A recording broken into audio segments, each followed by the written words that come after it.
Well, there are no houses available. On the commercial side, You know, there's not much of that either right now. I'm pretty busy with it, you know, but seems to be pretty active. it is, it hasn't slowed down at all, Construction prices are still up. yeah. I'm doing an expansion with Enterprise, and I could get steel beams, but I couldn't get steel truss for 40 weeks. So I had to change my structure from a type 2 to a type 5 and make a wood roof, wood rafters. So that took 40 me weeks. 40 weeks because Amazon bought everything. Yeah. So I only needed 8 truss. It's only a 2,000 square foot expansion. And I just built a 14,000 square foot building in Kokomo, about $170 a square foot. And 2,000 square foot project cost me $700 grand. It's almost $300 a square foot. Yeah. What'd you put in Kokomo? I built a 14,000 square foot shopping center for a Walmart. We need, Extra pins. No problem. Thank you. Which way did you expand Enterprise? To the, Go north. So Okay. Enterprise has 95 car divisions in Indiana, and they only have 7 utility vehicle box vehicles. And then Anderson will be the 8th location. And so I expanded, built a workspace for box trucks and utility vehicles, and then added onto a lot. good. They're a good company to work with. Yeah, they really hire a lot of young college kids that looks Got a like lot that. of turnover. Yeah. you said Enterprise? Yeah. Do you know why it's called Enterprise? Instead of I a do. naval aviator? Do you know? World War II pilot. World War II naval Is pilot. that right? Served, naval Yeah. aviator, served on the USS Enterprise. Yep, that's where the name comes from. So he's a big Star Trek fan. Yeah. He actually started his business out of a basement, Yeah. reading Cadillacs and cars out of the basement. Really?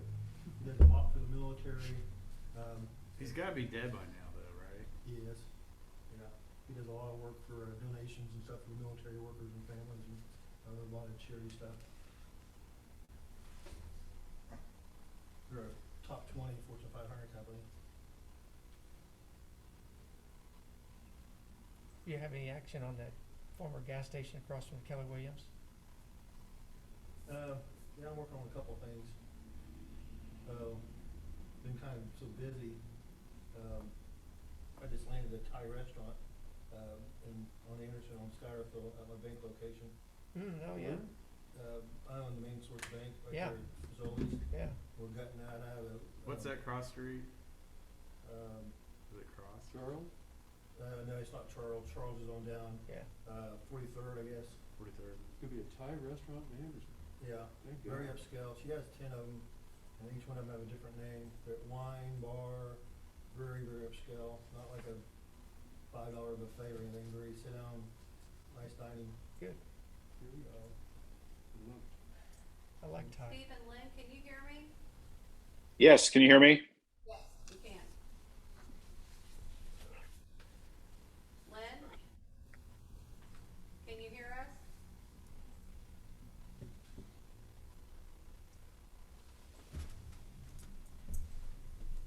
No, so she's muted. But she's on. Yeah, she's on. We got a quorum either way.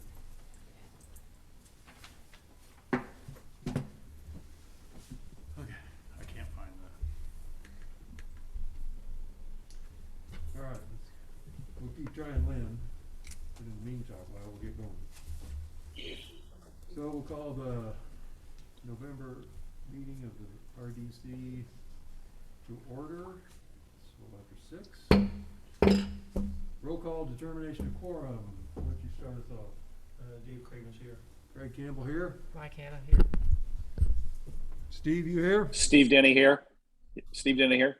Thank you. Do we have Lynn? Come in, Lynn. She'll be here. But we do have a quorum. Lynn will probably join us in a second.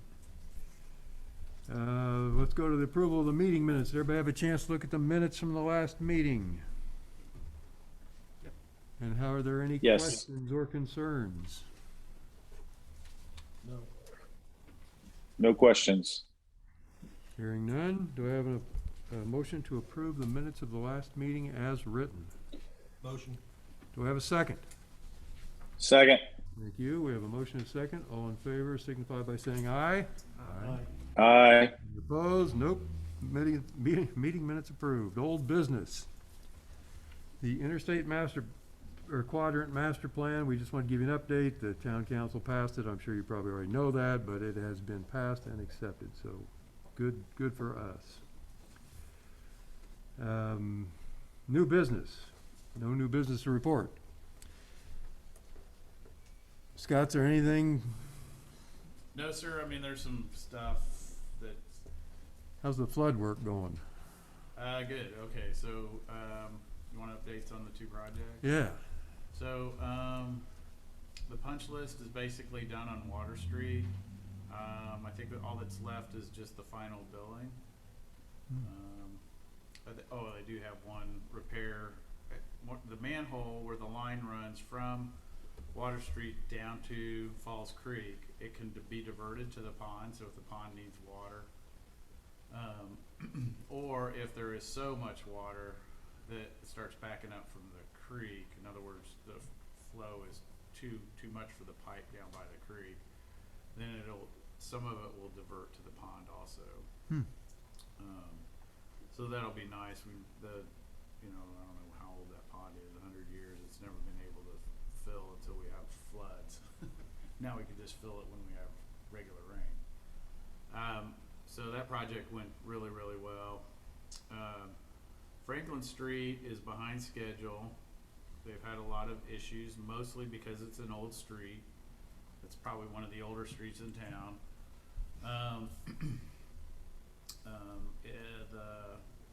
The underneath the road, Franklin Street was a lot worse than was predicted. We used some advanced testing to know how much the subgrade was, how strong the subgrade was, and I think we got tricked. The engineers got tricked because it's such an old road. It was so compacted that they thought they had a lot more stone under there. And it turns out it was just stuff that had been piled on over the years, pit run stone, and it was in terrible shape once we've got it exposed. And so we did a change order, and we're just gonna totally redo the road as if it was new, instead of just patching in certain places.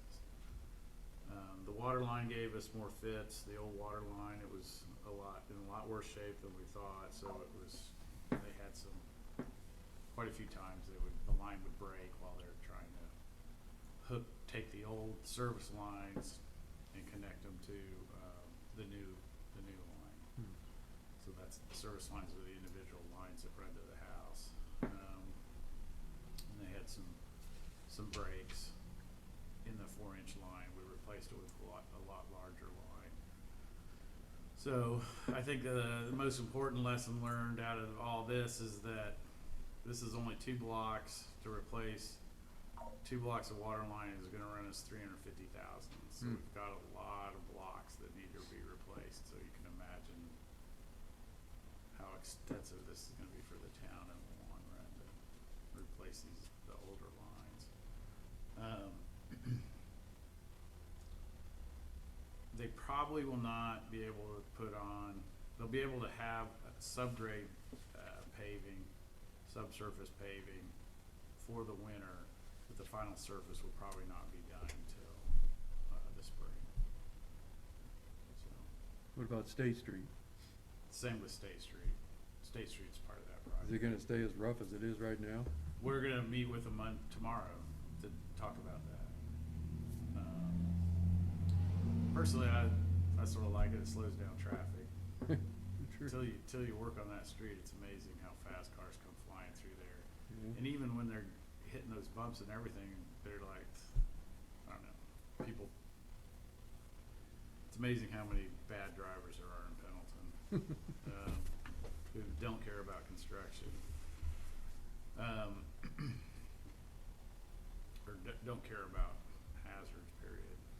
It's amazing how many will put road closed signs up when we've got down wires, flashing red and yellow lights lights everywhere, people will just go right around those signs.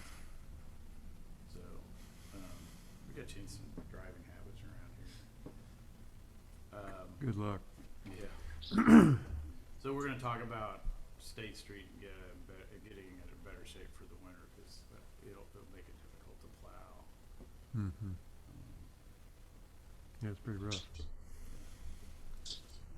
And so is this gonna slow down next spring's flood work? No, the storm lines that we put in are working. They're collecting stormwater, as advertised, and we've had some heavy rains, and even though State Street is not, and Franklin is not complete, it's taking the water pretty well. It won't work perfectly until we've got the new pavement in and the elevations are up to the inlet. Sure. Right now they're below it. Sure. And that sort of thing. But that's a lot bigger pipe. The one that we replaced had collapsed several times over the years, and it was a smaller pipe.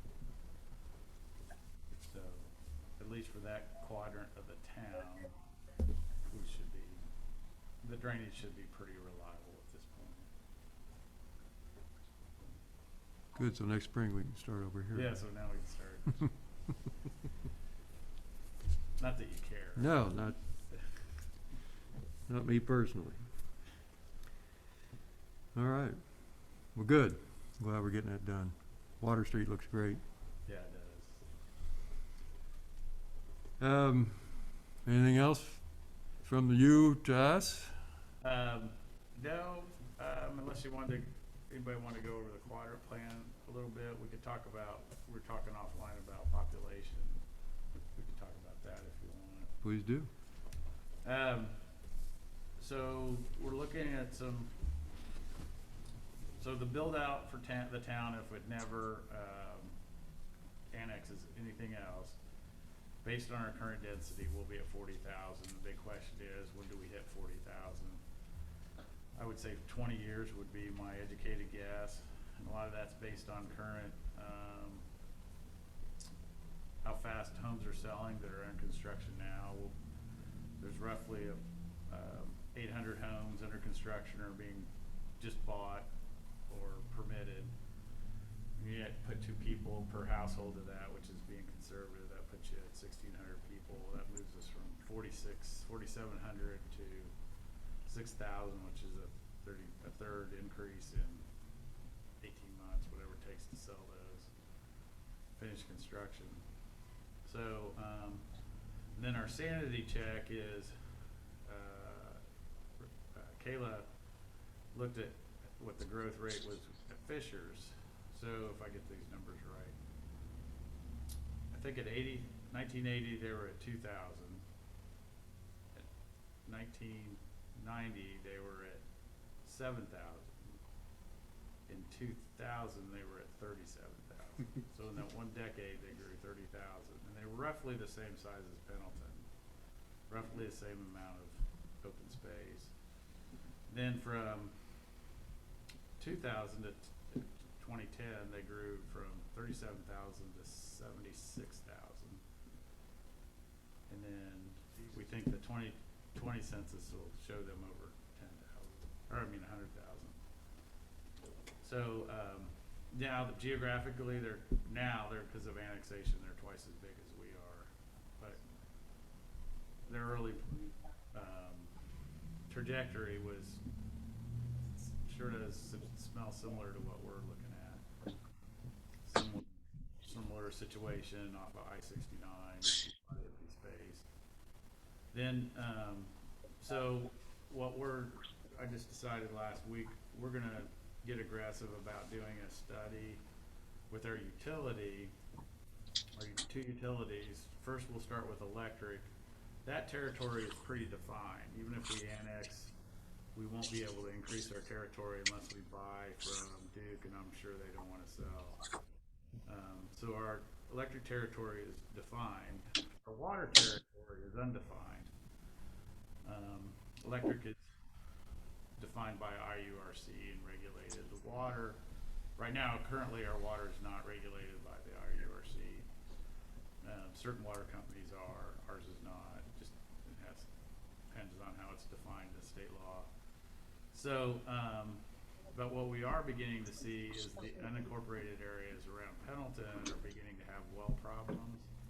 And so people who never wanted to annex are now, this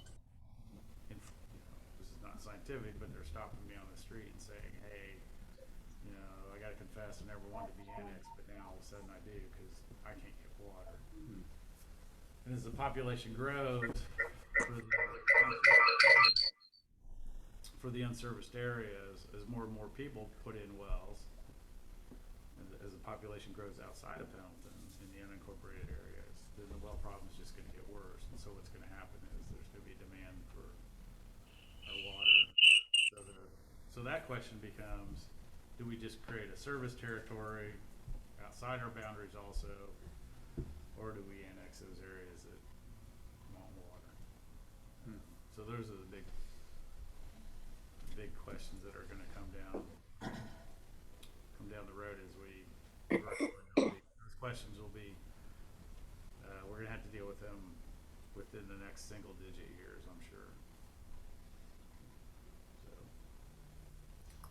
And as they grow, ambulance and police and fire and so if you can imagine, so I tell everybody, traffic decisions, whatever, if you make it at 40,000, because with roads you have to look at what your max capacity is. So everything I decide that we do as what's decided as town manager as far as thoroughfare plans and that sort of thing, I assume it's 40,000. Well, if you could imagine if we did nothing and we put our traffic population increases 10 times, so there would be 10 times as many cars going through that stoplight.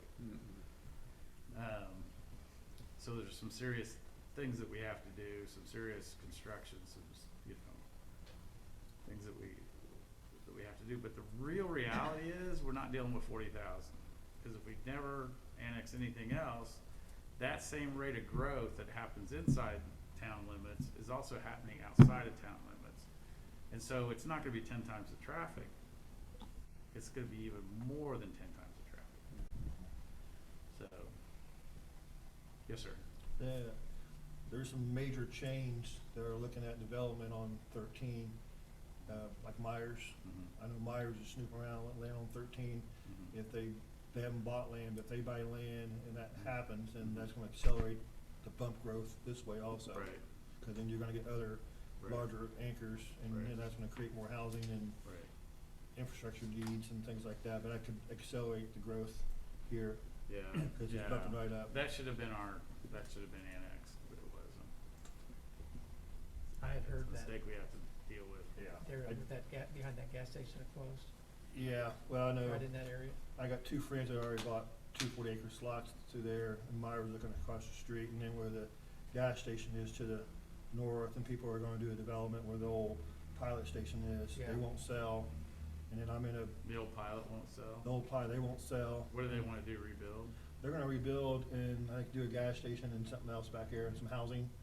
And then I'm in a contract, to buy the 6 acres myself from Waffle House down to the end. And then they're putting a median in, 2 turnabouts, they've already put a stoplight up. But Myers was looking at land towards Lapel on the left side. They've not bought anything. And then there's some gas line problems on the south side there where they got the other 40 acres for sale behind the DOT. There's a buried gas line there, and that, people are kind of worried about having to deal with the gas line going through there for development. So, Interesting. if all that happens, and then like I said, I'll bump the growth here in Pendleton too. What's that? It'll bump the growth here. Right. So, the other thing to keep in mind too is, so the same, I would say Eagles may actually have slightly higher growth rate than ours. Lapel, they're going to have parallel, similar growth rates. So, we're going to 40,000. Ingalls is going to, they could be even higher in population. And then Lapel, I don't know what their geographic area is, but they could have, they're all going to have similar. In fact, they may experience it just a fraction ahead of us, just because we're a little bit more to the east than they are. They're right, both those towns are right at exit 214. What is the thinking with State Street 20 years from now? Is there a conversation about this? Is there? Okay, so the Thought be- thoroughfare plan that we have in place now that just passed is that North and South Heritage Way will play an important part. Does the TIF district include North of State Street at Heritage Way? It does, okay. Mhm. Off the top of my head, I couldn't remember. So, 67th Street, alignment, one of the alignments that was studied for 67th Street takes North Heritage Way up to 132. And then we'll probably bring 600 South across or something similar like 600 South and connect to 132. And that'll enable people who live north of State Street to get to that north part of town, or they'll go to exit 222, which a lot of traffic does now anyway. They're starting to learn that's an easier way to come into North Pendleton. Then farther down on the timeline, we'll take South Heritage Way and cross the creek, which will be expensive. Today's dollars, it's about a $40 million bridge. And then take that and go across some places. Connect to 67 would be between the golf course and the reformatory, or on the other side of the reformatory. Or a joint effort between us, the NPO, and Ingalls would be to connect 650, because they're going to have the same problem we do. Or another alternative is to a joint project between Ingalls, NPO, and Pendleton is to make 800 South, bring that down, and then cross the creek, so that people that want to go south, they would exit at 213, State Road 13 and 214, go down 800 South, and then cross over to get, we want to get traffic to 67. So anybody south of 67, like Hunsinger Farms, they don't have to go through town. Now the beauty of this is that if we do it that way, is that when it's not rush hour, traffic will prefer to still come downtown, which is what we want. Mhm. When traffic is bad, they'll peel off before they get to the downtown and go north or south, or take 222. So we have a very difficult traffic situation because of the way the town's laid out between I-69, the reformatory, the creek. The other thing that will help with traffic too is we're beginning the stages of planning or talking about moving the State Road 36 interchange with 67 right there near Jimmy's Dairy Bar, and move that north to Water Street and bring 36 up that way. Does that make sense? Connect there, so that separates State Road 38 and 36. It gives us more distance. They're so close together that in theory it's a traffic jam. And part of what the RDC is investing in is, they're also reconstructing plan for next year, State Road 67, although I would bet dollars to donuts, it's gonna get bumped out to 23, 24, maybe even as much as 2025. But that is now gonna become a 4-lane, starting at Angle Road, and then connecting up where it's 4 lanes there in Huntsville.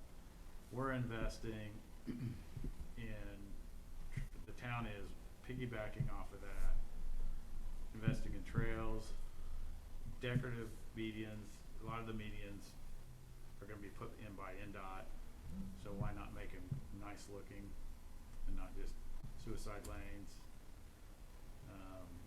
But we'll have where we actually planted high grass, and it won't look like it's, no offense, scatterfield. So that's exactly what Greenfield is doing, where right there at 70. So we're going to invest in piggybacking off as they reconstruct 67. NDOT's going to demand, or is going to put in a median between 36 and 38. Because that stretch between those two is the second highest traffic count in the county, the other one being on Scatterfield. So if you can imagine 10 times the traffic, what is now jammed up and has a high traffic accident rate, will even go higher. That stretch on 67 between 38 and 36 is Yeah. the second highest. Yeah. Wow. Yeah, and they have a lot of fender benders, not a lot of spectacular crashes, but a lot of fender benders. What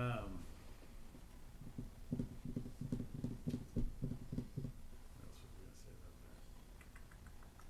that? Oh, and ironically, our two failing intersections are on each end of that project. One at Madison Avenue, though we got some of that Angle Road, Madison Avenue, but we sort of solved that one. And then at Water Street.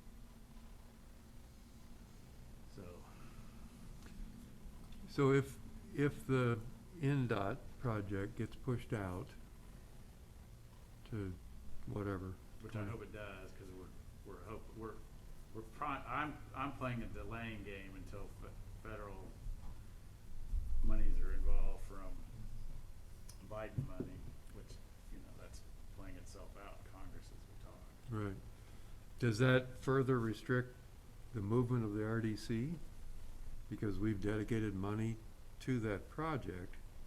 Is that money locked in until Well, 2025 maybe? Yeah, so 2022, remember when we looked at your cash flow, in 2022 you have no money. That's because I took 600,000 and dedicated it to that project. Right. So is that dedicated till it gets done? Until it gets done. Yeah, but, if it gets bumped out 2 years, then your cash flow's back up for another 2 years. But in the year of construction, wherever it is, We gotta pull it back. yeah, you're not gonna have any money. What is that, Okay. about 25,000 cars or 30,000 cars I a don't know, day? I can't remember what the Between count there? is. I don't know. What is it on Scatterfield? About 25 to 30. When I used to own the old furniture store there, it was, in 2008, was 19,000, 20,000 cars a day. I A did day? traffic count there, when they had the Yeah. old furniture store there. And so, so it has to be 25 to 30,000 now. That was 12 years ago.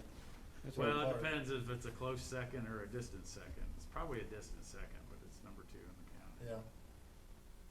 It's still hard to believe how many cars go through Yeah. there. My biggest fear is, okay, while it's under construction, what are we gonna do with traffic? Yeah. Cause they'll be coming through town. Well, we're gonna tell them to go to 222. Which, in the long run, maybe traffic's like water that it'll flow the easiest way, but it's like trainable water. Sometimes you can get it to flow the way you want out of habit. So maybe we'll create a habit of people going to 222. We may have to utilize that stretch of 300 West between Water Street and 36, which I hope happens, because then it'll force NDOT to reconstruct 300 West for us on their dime, not ours. So, Positive stuff.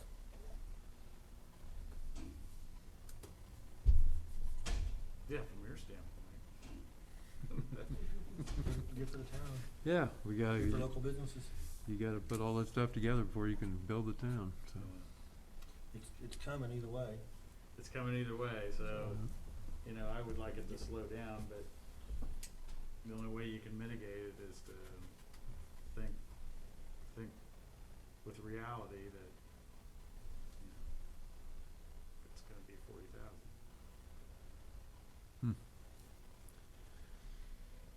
All right, thank you, Scott. Anything else Nope. from you folks? Any other questions from the commissioners? No. Dave or Mike? Nope. Steve? Nope. Lynn? I saw Lynn there a second ago. I am here. How you doing, Lynn? I'm doing well. I've been here since 5:56. Sorry for the technical difficulties. That's all right. Any questions, comments from you? No, I'm glad we're looking at fixing State Street. Put in some speed bumps if we want to slow people down. All right. If we have no other comments or questions, do I have a motion to adjourn? Motion. Do I have a second? Second, Motion second. All in favor? Aye. Aye. Meeting adjourned. Thank you all very much. Shana, thanks for coming. That was the boringest meeting in the world. Hey, that's why I'm here. I get the easy ones. Nothing wrong with the easy ones.